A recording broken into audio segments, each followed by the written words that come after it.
বর্ষার সময় তো জল ছাপিয়ে যায়। হ্যাঁ, প্রচুর জল হয়, ছাপাই না, এতটা আসে না, হয় প্রচুর জল হয়। কেউ বলে কুয়ো নদী, কেউ বলে কানা ময়ূরাক্ষী।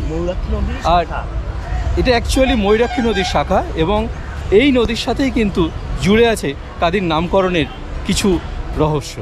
রাজ্য সড়ক ধরে এগিয়ে চলেছি, চারপাশ ফাঁকা, বাতাসে ধুলো নেই, আছে একরাশ নরম রোদ আর গ্রামের গন্ধ। বহরমপুর থেকে প্রায় 30 কিলোমিটার দূরে এই পথেই কাঁদি। এখন কাঁদি মহকুমা সদর শহর, বেশ ব্যস্ত, কিন্তু এর মাটির নিচেই লুকিয়ে আছে হাজার বছরের ইতিহাস। শোনা যায় নবম শতকে কান্নকুব্জ থেকে অনাদিবর সিংহ নামে এক বীর এসেছিলেন এই অঞ্চলে।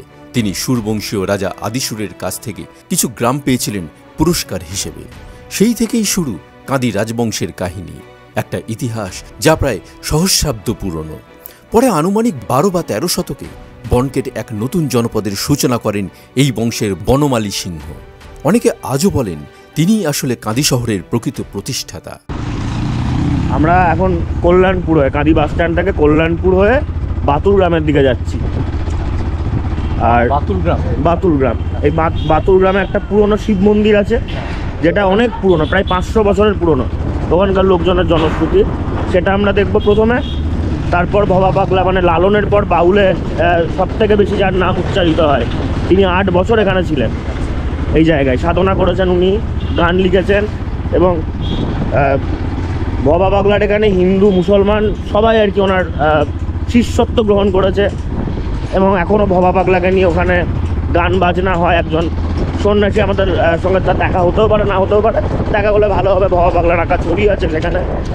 হ্যাঁ, এই পাশ দিয়ে আর কি কুয়ো নদী, যেটা আর কি আমাদের, হ্যাঁ, কানা ময়ূরাক্ষী বলে কেউ কেউ, কেউ বলে কুয়ো।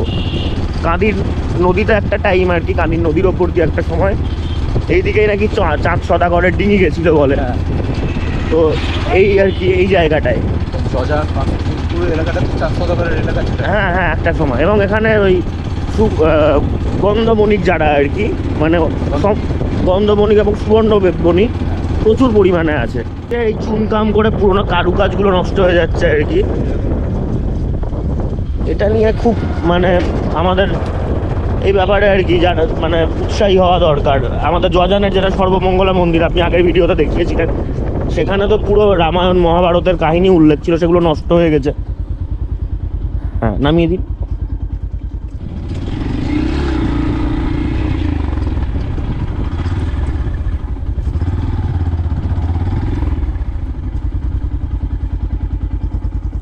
বন্ধুরা, এই মুহূর্তে আমি চলে এসেছি কাঁদি। দীর্ঘদিন একটা মনের ইচ্ছা ছিল যে কাঁদি বা কাঁদি সারাউন্ডিং যে সমস্ত জায়গাগুলো আছে, সেই সমস্ত জায়গাগুলো নিয়ে একটা ভিডিও করব। সেটা কাঁদিবাসী অনেকের যারা রয়েছেন তাদের অনেকেরই দাবি ছিল। সায়ন গুপ্ত কাঁদিরই বাসিন্দা, তো ওর সঙ্গে কয়েকদিন পরিকল্পনা করে আজকে আমি চলে এসেছি কাঁদি। এবং এই কাঁদি এলাকা যাবতীয় যা যা ঐতিহাসিক দর্শনীয় যে সমস্ত স্থানগুলো রয়েছে সেগুলো সব ঘুরিয়ে দেখাবে আজকে আমাকে সায়ন। পরিচয় করে দিই, সায়ন গুপ্ত কাঁদির বাসিন্দা। সায়ন, তোমার সম্বন্ধে 2-4টে কথা যদি বলো। হ্যাঁ, আমি কাঁদিতে আমার বাড়ি, আমি পড়াশোনা করছি এই মুহূর্তে। এবং এই কাঁদি জায়গাটাতে জন্ম হওয়ার পর থেকে, ছোটো থেকে আমার ইতিহাসের প্রতি একটা ইন্টারেস্ট ছিল। আমি বিজ্ঞানের ছাত্র হলেও তো কাঁদিতে আমার মানে গাড়ি নিয়ে, কখনো কখনো সাইকেল নিয়ে কাঁদির অলিগলি ঘুরেছি। এবং কাঁদির প্রতিটা অলিতে গলিতে ইতিহাস আছে। সেটাই মানসদার মাধ্যমে, মানসদার চ্যানেলের মাধ্যমে আমি আর কি আপনাদেরকে জানাতে চাই। এবং এই যে কাঁদিতে আর কি একদিকে যেমন রাজাদের ইতিহাস, একদিকে বাউল ভবা পাগলার সাধনা ক্ষেত্র জায়গা, এখানে ফতেহারি সঙ্গে যুদ্ধের বিষয় আছে সেই ব্যাপার। এবং এই জায়গাটা শক্তির পীঠ হিসাবে এবং শিবের প্রচুর পরিমাণে মন্দির আমাদের কাঁদিতে আছে। যেহেতু আমাদের কাঁদির এখানে বৌদ্ধ এবং শৈব প্রচুর পরিমাণে দেখা যায়, সেই সমস্ত যা এখনও পর্যন্ত ভিডিওগ্রাফিতে আর কি অনেকে দেখায়নি, সেটা আমি মানসদার মাধ্যমে আপনাদেরকে দেখানোর চেষ্টা করব। চলুন আমরা ঘুরবো এবার পুরো কাঁদি। এটা বাতুড়ের আর কি, বাতুড়ে আমরা যে জায়গায় এখন এই মুহূর্তে দাঁড়িয়ে আছি, এটা হচ্ছে বাতুড়। কান্দি বাস স্ট্যান্ড থেকে কল্যাণপুর হয়ে ডান হাতে এসে খড়গ্রাম যাওয়ার যে শর্টকাট, সেই রাস্তাতে বাতুড়ের আগে, ঠিক আগে এই মন্দিরটা পড়ে। এই মন্দিরটা প্রায় 500 থেকে 600 বছরের পুরনো। এবং কোন সময় এটা তৈরি হয়েছিল? এটা মোটামুটি মানে আজ থেকে এখানকার লোক আর কি বলে যেটা যে 500 বছরের পুরনো আর কি। হ্যাঁ, এবং বিশেষ ঐতিহাসিক ভিত্তি সেভাবে এখানে পাওয়া যায় না আর কি। এক্স্যাক্টলি কার প্রতিষ্ঠা সেরকম কোনো তথ্য নেই আমার কাছে, অন্তত নেই, আমি জানি না এই বিষয়টা। এবং এখানে আর কি আমি যেটা দেখেছি এবং শুনেছি যে ভবা পাগলা থেকে শুরু করে উনি এখানে আসতেন এবং মাঝে মধ্যে এখানে সময় কাটানোর জন্য আর কি অনেক কাল আগে মানে রামেন্দ্র সুন্দর ত্রিবেদীও তার বন্ধু বান্ধবকে নিয়ে এখানে এসেছেন। কারণ এই তথ্যটা আমার জানা, আমি আর কি এখানকার কান্দির গুপ্ত বাড়ির ছেলে আমি, তো শিবনাথ গুপ্ত ওনার সহপাঠী ছিলেন, তো ওনারাও এই মন্দিরে মানে ওই তখনকার দিনের আর কি আড্ডা যেটা হতো বিকেলবেলার বৈঠক, এখানে আসতেন। এবং এই শিব মন্দিরটা ঘিরে আর কি এখানকার যারা মানুষ জাতি ধর্ম নির্বিশেষে একদম মানে হিন্দু মুসলমান সবাই এই মন্দিরটাকে খুবই মানে।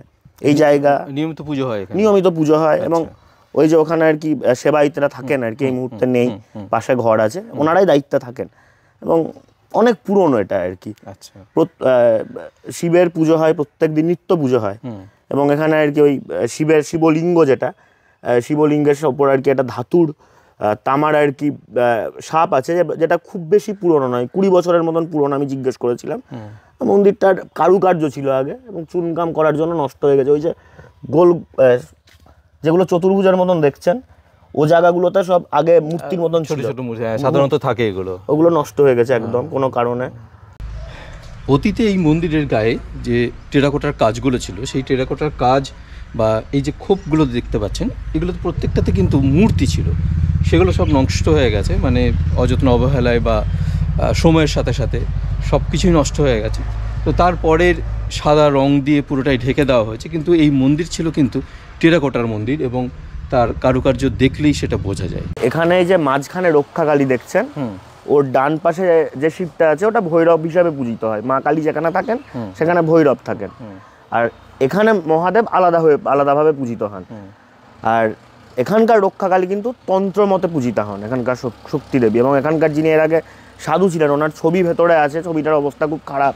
হ্যাঁ, তো উনি তন্ত্র মতে পুজো করতেন বলে এখানকার মানুষজন আর কি ওনাকে খুব মানত এবং উনি মাঝে মধ্যে রাত্রেবেলায় শ্মশানে গিয়ে সাধনা করতেন, এখান থেকে অনেক দূরে ডোবে গিয়ে সাধনা করতেন।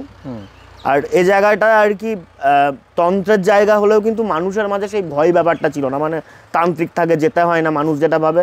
এখানে কিন্তু প্রথম থেকেই মানুষজন এসে আড্ডা মারা, যেমন আপনাকে বলছিলাম রামেন্দ্র সুন্দর ত্রিবেদী আসতেন, এখানে অনেক বড় বড় মানুষজন সময় কাটিয়েছেন। একটা সময় হরপ্রসাদ শাস্ত্রী কাঁদিরাজ হাই স্কুলে যখন পড়তেন তিনিও এসেছেন এখানে, বলে এখানকার লোকজন।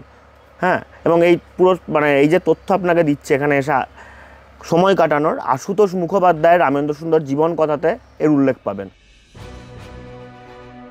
এবার আমাদের গন্তব্য ছিল বাতুর গ্রামের অপর প্রান্তে অবস্থিত ভবা পাগলার আশ্রম। চলুন বন্ধুরা, ভবা পাগলার আশ্রম ঘুরে আসি, কিন্তু এই পর্বে আর না, পরবর্তী পর্বে ঘুরিয়ে দেখাবো আপনাদের ভবা পাগলার আশ্রম ও শোনাবো তার কাহিনী।